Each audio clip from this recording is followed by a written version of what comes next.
Hello, I'm Isaac Coveney, and here's my audience. Let me open up my slideshow here. So today I'm going to be talking about mixing dart frog species. This speech basically involves the issues that are surrounding mixing species of poison dart frogs and the husbandry issues, hybridization, things that come along with it. The visuals that I'm using today are coming from myself mainly, and also Dendroboard. It's an online forum that people use to discuss all issues surrounding dart frogs. Some of the broad issues that I will cover today are stress, hybridization, like I said, as well as how it's affecting the conservation efforts that hobbyists like myself and people who are making it their job to conserve these animals, this simple mistake that new hobbyists do is really hurting their efforts. The first main topic that I'd like to discuss are stress and fighting. So different sized frogs, there are tons of different species that are varying in size. Some are a couple centimeters long or a few centimeters long, up to 2 inches.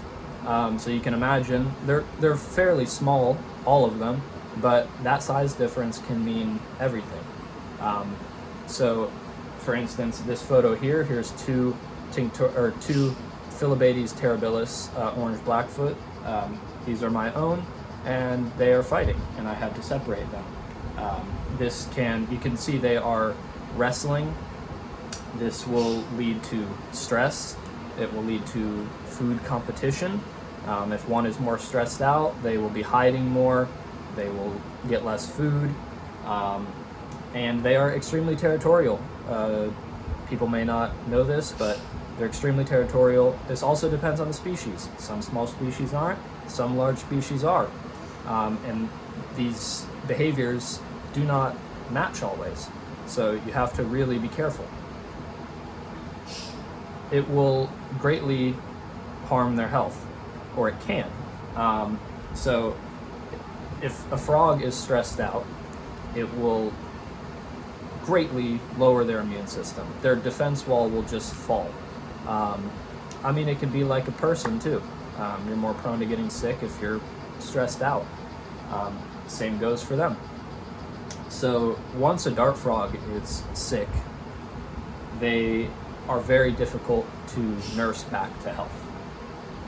There are remedies that hobbyists use, but it is not 100%. There are less treatments for small frogs. They're very delicate creatures. They're very small, so it can be difficult to bring them back to health once they're already sick. The hybridization. This is a big issue, probably one of the main issues that comes with this. So there are many species that can interbreed. Many. So this hurts conservation efforts a lot. Conservationists are trying to breed and pump back out the pure lines, the pure genetic lines, back into the wild and back into the hobby.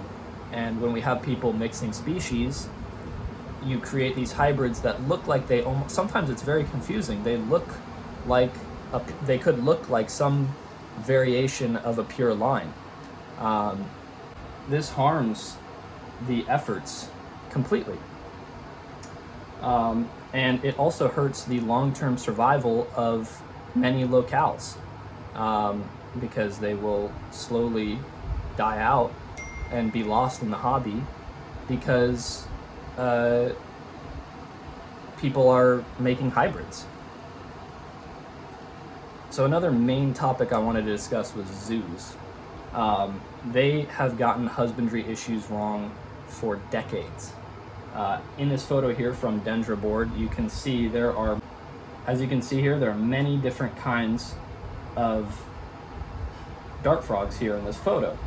there are 3 different species that I can see in this photo. All 3 species very territorial, which will ultimately lead to wrestling, food competition, and I see other husbandry issues here too. They need more leaf litter. They shouldn't have a water bowl. They would drown each other in that water bowl.